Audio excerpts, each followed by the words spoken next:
Hey toy fans, D21 Beast here, back with another Masher review for you guys here today. And today we're looking at the Darth Maul Hero Masher figure released by Hasbro in 2015. Now there's actually two versions of Darth Maul out on the market. One that comes with his bike from episode 1, and then this one that appears to be based on his appearance from Star Wars The Clone Wars. Now currently I'm working my way through the Clone Wars animated series on Netflix and I have yet to see Robo Maul show up. So I'll be judging this guy purely on his appearance and play value. But to get things started, let's take a look at the packaging for this figure. As we come down the front of the box, you do see the Star Wars logo here in the upper right and Darth Maul's name off to the side. We do have the figure inside as well as his accessories. On the left-hand side, you've got a mashed up Star Wars character, and then we have the logo for Hero Mashers there towards the bottom. Flipping this package around, we do have the Star Wars logo again in the upper left and a mashed up Darth Maul there in the center. And then we have a lineup of some other Mashers currently available from this toy line. I've already taken a look at the Stormtrooper and the C-3PO, so definitely look for the links to those reviews in the video description below.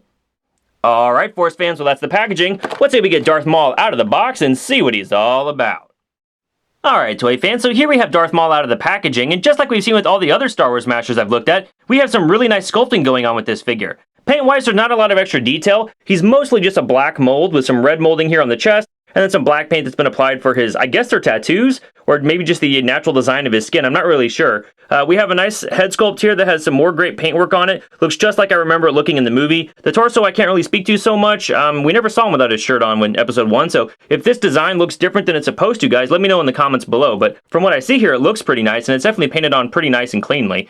Now, the sculpt work is very intricate, like we've seen on other Mashers. You'll see lots of sort of detail here on the gauntlets for this Darth Maul figure, or on the waist, we've got a bunch of sculpted detail. Coming down the figure, we've got more of those lines and just kind of folds, not even folds really, just creases and indentations, I suppose, and the sculpt of the figure. And then he has sort of electronic goat leg design here going back. And then we have this sort of spread spider foot, kind of like we saw with the General Grievous Masher, but I do feel like the General Grievous Masher stands better on his spider feet than the actual Darth Maul Masher does. There is the potential that if you don't pose him quite right, that his feet aren't going to be able to hold him up as well as we saw with General Grievous. Accessory-wise, this Darth Maul figure is pretty interesting. Now we have the standard lightsaber here, a red lightsaber, just like it looked in episode 1, only cut in half, and I'm assuming that's what he has in the Clone Wars series, is just the one half of the lightsaber he was able to hold on to. But it's sculpted just like I remember it looking in the movies. My only complaint is that there were a series of red dots going down the lightsaber, if I remember correctly, and that was even on the old Kenner, or was it Hasbro, episode 1 figures, but we don't have that series of white dots on the hilt for this lightsaber, so I wish they would have done that a little bit differently. But we do have a translucent red blade. Now, unfortunately, I cannot find my Darth Vader for this review, but I do feel like the translucent red plastic on the Vader was a deeper shade of red than what we're having here with the Darth Maul figure. This almost looks a little pink to me, so I wish I would have handled that a little bit differently, but it fits comfortably into Darth Maul's hand. You can just slide it in very nicely. He has an open hand on the right to hold the lightsaber, and then on the left side he does just have a closed fist with a tiny hole. You can fit the peg on the bottom of the lightsaber into that hand, but it definitely looks better and was meant to be held in his right hand.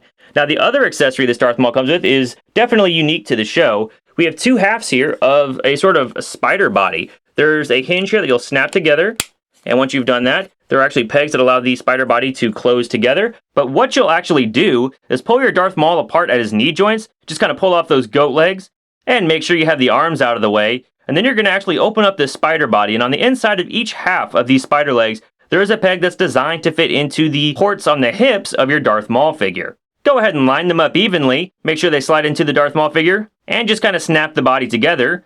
And now you've got Darth Maul in his spider bot form. And it's certainly an interesting look, if not a tad on the bulky side. Now it's worth pointing out that the spider body does not actually completely enclose around the figure. If you can look here, there's actually a bit of a gap between the actual waist of the figure and the spider body itself. I'm not sure if that's show accurate, but it's just noticeable on the figure that it doesn't close completely around the character. Also, it's worth noting that none of these spider legs actually articulate. They're stuck in the static standing position. So it would have been nice if they had handled that a little bit differently, but perhaps they were worried that these spider legs couldn't hold up to the weight of the actual Masher once you get them put together. Applying these spider legs to another Star Wars Masher figure isn't difficult at all. Just do the same process where you pull off the legs at the knee, and just make sure that the hip ports are actually lined up with the pegs inside of the spider's body, and then just close it up and make sure it's latched nice and tight. And in case you're curious, it's even possible to fit these spider legs around a Marvel superhero Masher figure, even though they're slightly larger than the Star Wars line in general.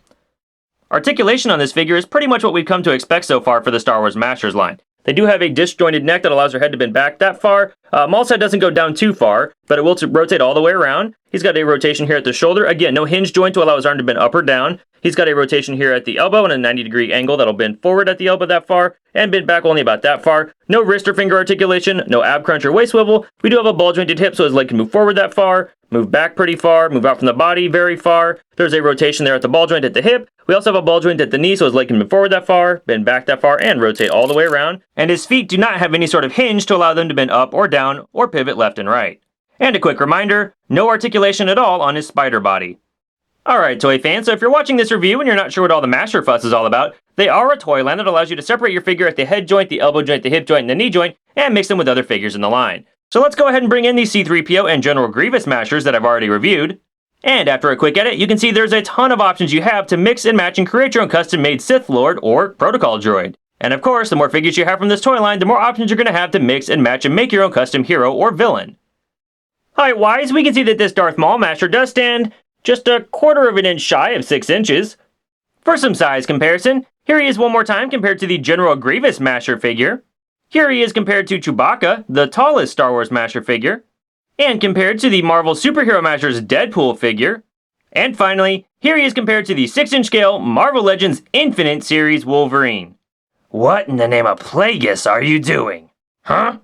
Oh, you mean the spider legs? Well, I just kinda thought if spider legs allowed you to survive your death in episode 1, maybe they would help me come back from the dead in the comics.